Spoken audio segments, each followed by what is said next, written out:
ఒక పచ్చదనం పరిశుభ్రం అన్నాం, నీరు మీరు తీసుకొచ్చాం. అదే మరి సాగునీటి సంఘాలు, ఇలాంటి డాక్రా సంఘాలు, మెప్మా సంఘాలు ఇవన్నీ తీసుకొచ్చాం.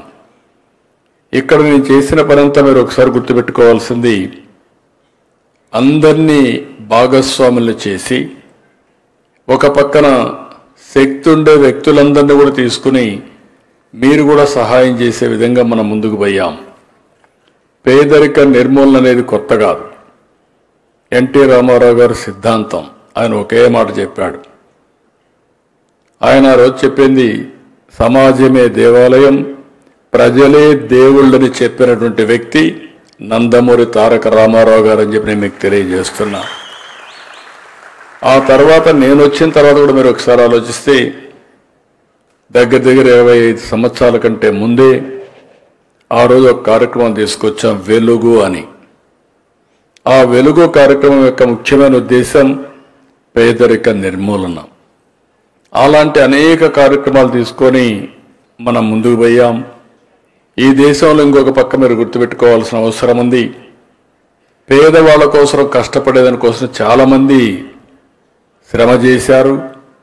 ఇటీవల కాలంలో వ్యాపారస్తులను కూడా తిరిగి సమాజానికి ఇవ్వడం కోసం సిఎస్ఆర్ కూడా తీసుకొచ్చారు. కార్పొరేట్ సోషల్ రెస్పాన్సిబిలిటీ తీసుకొచ్చారు. మీరు సంపాదించే డబ్బుల్లో 2% తక్కువ కాకుండా సమాజం కోసం సేవా కార్యక్రమాలు చేయాలని కూడా తీసుకొచ్చారు. మనందరం ఒకటి గుర్తుపెట్టుకోవాలి, ఒకప్పుడు దేశంలో సంపద సృష్టించడం చాలా డిఫికల్ట్గా ఉండేది.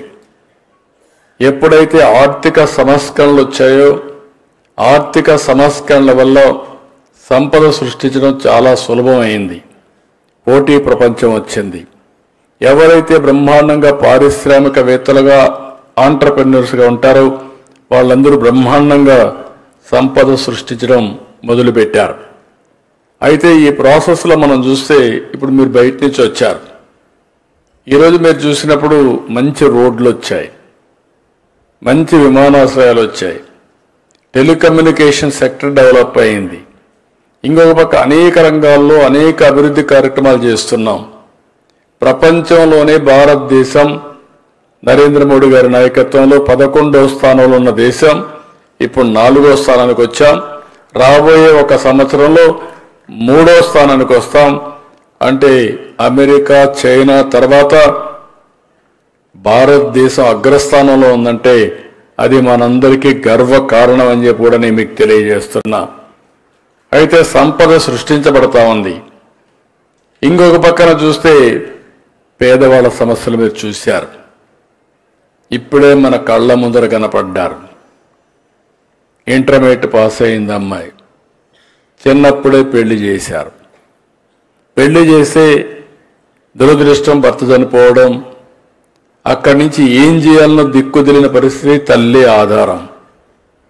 అలాంటి అమ్మాయి చరిత్రలో ఒక మార్పు ఈ P4 ఏదైతే SCL అడాప్ట్ చేసుకుని, ఇది మనందరికీ నమ్మశక్యం కాకపోయినా ఒక ఇంటర్మీడియట్ పాస్ అయిన అమ్మాయిని 2 నెలల్లో ట్రైనింగ్ ఇచ్చి 1 నెలలో ఉద్యోగం ఇప్పించి నెలకు 15-20 వేల రూపాయలు సంపాదించే స్థాయికి తీసుకొచ్చారంటే ఇది వాస్తవం. అది యొక్క P4 యొక్క ఫలితం అని చెప్పి కూడా మీ అందరికీ తెలియజేస్తున్నా. ఆ అమ్మాయికి శక్తి ఉంది, తెలివితేటలు ఉన్నాయి, నేను కూడా పైకి రావాలనే ఆలోచన ఉంది. కానీ ఆ ఆలోచనని ఆచరణలో పెట్టడానికి దారి తెలియదు. ఆ సమయంలో మనం ఇచ్చిన కార్యక్రమం వల్ల SCL ముందుకు రావడం, 2 నెలలు శిక్షణ ఇవ్వడం, అక్కడి నుంచి ఆ అమ్మాయిని ప్లేస్మెంట్ ఇవ్వడం, ఈరోజు 15,000 రూపాయలు సంపాదించడమే కాకుండా ఆ అమ్మాయి భవిష్యత్తులో నేను కూడా ఒక మార్గదర్శి కావాలి, ఈరోజు నేను బంగారు కుటుంబం, భవిష్యత్తులో నేను మార్గదర్శి కావాలనే సంకల్పంతో ముందుకు పోతుందంటే అది ఆ అమ్మాయికి ఉండే విశ్వాసం అని చెప్పి కూడా నేను మీకు తెలియజేస్తున్నా. ఒకరిద్దరు కాదు, సమాజంలో అందరికీ ఇలాంటి కోరికలు ఉన్నాయి. అలాంటి కోరికలు ఉన్నప్పుడు వాళ్ళని ఏ విధంగా పైకి తేవాలనో తేవాల్సిన అవసరం ఉంది. ఇంకో కుటుంబాన్ని మీరు ఒకసారి చూశారు. ఆ కుటుంబంలో మీరు చూస్తే భార్యాభర్త ఏజ్ అయినా ఆరోగ్యం సరిలేకుండా కూలి పనులు కూడా చేయలేకుండా ఇబ్బంది పడే పరిస్థితికి వచ్చారు. ఈరోజు ప్రభుత్వం ఉంది. నేను అందుకనే మీరు చూస్తే చరిత్రలో ఎప్పుడూ ఇవ్వని విధంగా సంక్షేమ కార్యక్రమాలు ఇచ్చాము ఎన్డీఏ ప్రభుత్వంలో. ఈరోజు ఇక్కడ మామూలు కూడా కాదు, 64 లక్షల మందికి 4,000, 6,000, 10,000, 15,000 రూపాయలు పింఛన్లు ఇచ్చే ప్రభుత్వం. 33,000 కోట్ల రూపాయలు సంవత్సరానికి ఈ పేదవాళ్ళకి ఇచ్చే ప్రభుత్వం ఇది. అది కాకుండా పేదల సేవలో అని ఒక పేరు పెట్టి మొదటి తారీఖు వస్తే పేదల్ని గుర్తుపెట్టుకునే విధంగా ప్రభుత్వ యంత్రాంగం కానీ రాజకీయ నాయకులు కానీ అందరినీ కూడా మీ దగ్గరికి పంపించి ఈ పెన్షన్లు డిస్ట్రిబ్యూట్ చేస్తున్నాం. ఇంకొక పక్కన మీరు ఒక్కసారి చూస్తే ఈ నెలలో అనేక కార్యక్రమాలకు శ్రీకారం చుట్టాం.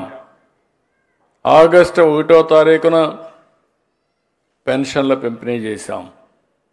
అదే సమయంలో అన్నదాత సుఖీభవ రైతులను ఆదుకోవడం కోసం 20,000 రూపాయలు ఇస్తున్నాం. 14,000 రూపాయలు రాష్ట్ర ప్రభుత్వం, 6,000 రూపాయలు కేంద్రం ఇస్తుంది. మొన్ననే 5,000 రూపాయలు రాష్ట్రం, కేంద్రం 2,000 కలిపి 7,000 రూపాయలు మీ అకౌంట్లో వేసాం. ప్రతి సంవత్సరం రైతులకు 20,000 రూపాయలు ఆర్థిక సహాయం చేసే ప్రభుత్వం